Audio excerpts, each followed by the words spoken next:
सागर में पश्चिम बंगाल के कोलकाता में ट्रेनी डॉक्टर के साथ हुई घटना के विरोध में रविवार को सागर में कैंडल मार्च निकालकर दिवंगत डॉक्टर को श्रद्धांजलि अर्पित की गई। साथ ही घटना पर विरोध भी दर्ज कराया गया।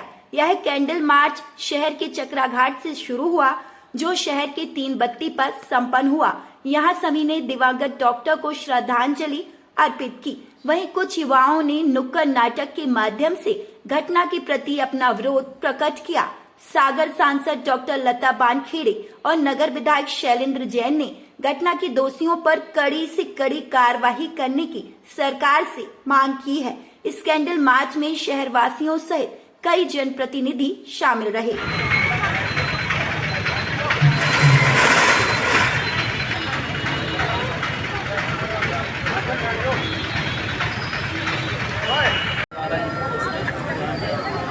और आज यहाँ पर जो हमारे भारतीय विगत बल्बों में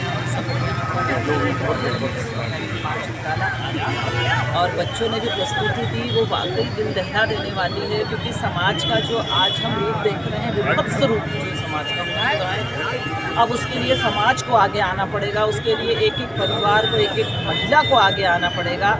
और जिस तरह से बच्चों ने यहाँ प्रस्तुति में कहा कि अब गोविंद नहीं आएंगे, अब हमें ही शस्त्र उठाना पड़ेगा, इसलिए मैं तमाम नारी शक्ति का आज आह्वान करना चाहती हूँ, तमाम बेटियों का आह्वान करना चाहती हूँ कि अब हमें खुद सशक्त होना है, खुद हमें सक्षम होना है।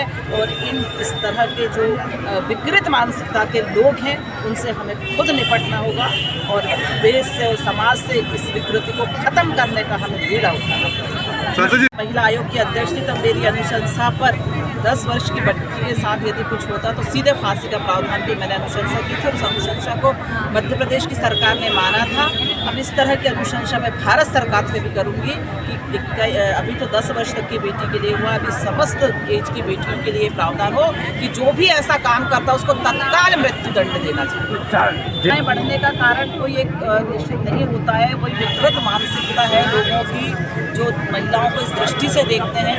ऐसे लोगों को एक तो पहली बात तो इनको समाज में जीने का और समाज में रहने का कोई अधिकार नहीं है। और मैं तो कहती हूँ कि माँओं को अपने बच्चों को बचपन से ऐसे संस्कार देना चाहिए कि वो किसी बच्ची को गलत नजरों से ना देखे, सबको अपनी बहन की तरह सोशल मीडिया से उठाया है। और ये हम समस्त सामाजिक संस्थाओं का यही मोटो होता है कि हम इस तरीके के समाज में जो अनैतिक काम होते हैं जिससे हमारे बच्चों पर प्रभाव पड़ता है उसको तत्काल रोक लगानी चाहिए उस पर। इसके लिए मेरा निरंतर प्रयास रहता है और आगे भी रहेगा। आप जानते हैं कि इस समय पूरा का पूरा देश के अंदर न केवल मातृशक्ति नारी शक्ति के अंदर वरन हम देशवासियों के अंदर एक ज्वाला धधक रही है। जो कुछ भी पश्चिम बंगाल में हो रहा है, एक तो ये जो कुछ भी आपके हमारे सबके ध्यान में आया है, एक छोटा सा उदाहरण मान सकते हैं आप। पश्चिमी बंगाल में सरेआम किस तरह से हमारी नारी शक्ति का अपमान हो रहा है, हमारे हिंदू भाइयों के साथ दोयम दर्जे का व्यवहार हो रहा है।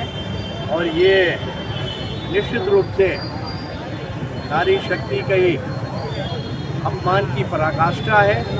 ये देश जहाँ पे कहा जाता है कि यत्र नारेस्ति पूजन्ते रमन्ते तत्र देवता, वहाँ पे इस तरह की घटनाएं निश्चित रूप से शर्मनाक हैं।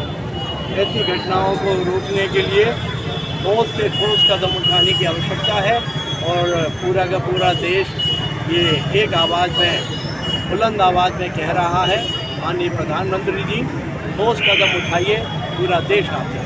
माननीय जो इन तमाम, चाहे पोर्न मूवीज़ हो, चाहे इस तरह का गलत साहित्य है या आपके सोशल मीडिया के माध्यम से या अन्य, आप देखेंगे दक्षिण भाषा की पिक्चरें भी जो है एक बहुत बड़ा रोल प्ले कर रही हैं। तो ये हमारे बच्चों के जो ऐसा मानसिकता में रोल होते हैं, चीज़ों को बहुत जल्दी एब्जॉर्ब कर लेते हैं, बहुत जल्दी उनको एक्सेप्ट कर लेते हैं।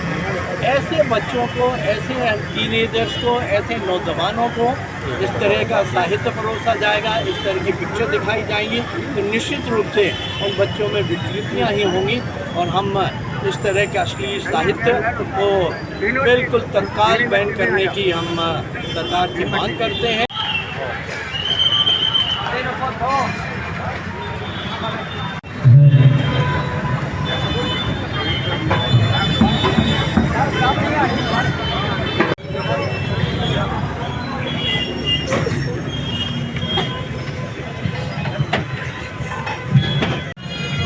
जब पढ़ लिख कर डॉक्टर बनती तब मेरी माँ ना खोती उसके लिए बच्चा पाती। काश मैं भी एक लड़का होती। 24 घंटे हमने कुछ